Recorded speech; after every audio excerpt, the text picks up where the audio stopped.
What's going on, guys? Welcome to another edition of the Narik channel. In this video, we're going to be reviewing Incredibles 2.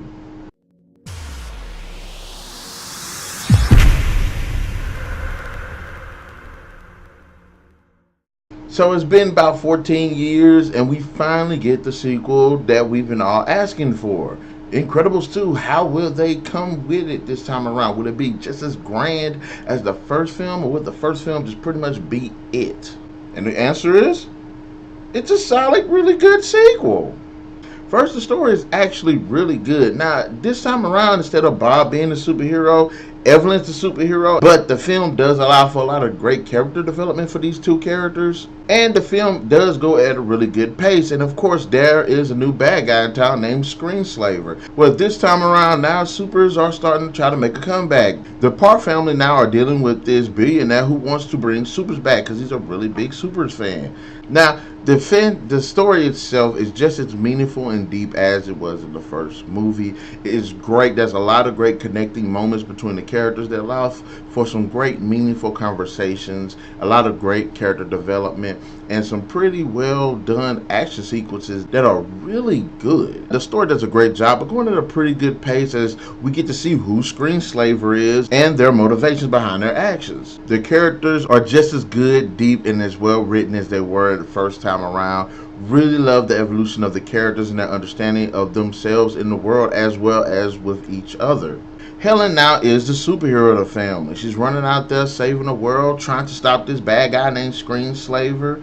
And Bob is at home being frustrated as a stay-at-home dad. Yes, the story does touch on this frustration of him wanting to be out there with his wife doing their thing. There's a lot of great moments with Dash and Violet, and especially Jack. Just brings a lot of great humor where he's now developing his powers, and you get to see all these great moments with his family dealing with the after effects of those powers.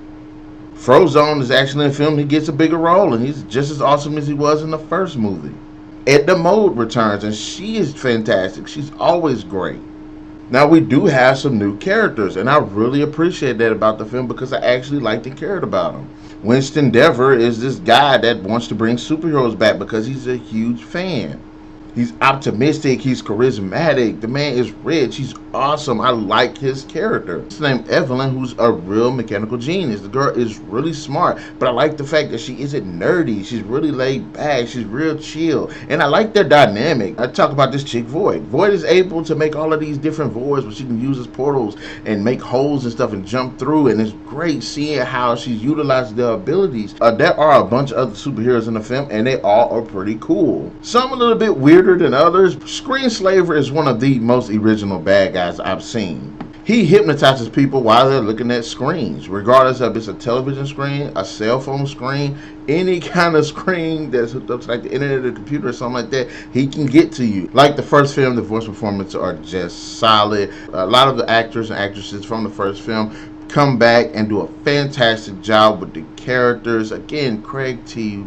Nelson, Holly Hunter, Samuel Jackson, Jason Lee. We got new ones now. Bob Odenkirk, Catherine Keener, Sophia Bush. Just a lot of great, talented performances that do this film a lot of justice. Visually, the movie is freaking amazing. If you thought what was on in the first film was just a good looking movie, this movie definitely continues that trend with just the great color schemes, the lighting effects, the models, the texture, the camera angles are just as freaking phenomenal as they were in the first movie, making for some very intense action sequences. The score definitely hits the score is just freaking awesome. Michael Giacchino, I definitely just killed your name. You just did a great job. I really appreciated what you brought in with the first film, and I like that you came back with that same energy with this film as well. It was done really well. I really appreciated the direction that they did go with this film. Yes, it was different, and I like the fact that it was different, but I also will say this. Film does touch on feminism a little bit, but I don't think that they forced it on too much, especially when it comes to the character of Void, Elastigirl, and Evelyn. It was a great blend of action. There was a lot of great action in this film. Again, they touched on some great, meaningful moments between the characters. The dialogue was just great. Loved how well written it was. Just lots of great humor. Love it, whether it's the dialogue or just some of the quirkiness of some of the characters. Just freaking phenomenal. I did have some issues with the film, and it's not because they were bad. No, there were just some things that I personally would have liked to see. I would have liked to see bigger stakes. Also, for those who don't know, there is some super on super action on here. To see larger fight sequences, more extensive fight sequences, more collateral damage in these fight sequences. And I like Screenslaver. Like, I think that is just a fantastic idea for a character. But I wish that character would have had more screen time. And I like how in the film Winston addresses the Parr family as perception. That the reason why people don't want supers is because they got a bad perception of them. And I like how he wants to give the public a good perception of it. And it makes you think. It's like, yes. In the end, I have to say that I really freaking enjoyed this movie. It was a great sequel, and I love the different direction that they did take. It was awesome seeing all of these great characters just come back and just fall back into the swing of things with no problems whatsoever. I love the characters. The freaking cast was just fantastic. I love the new characters as well.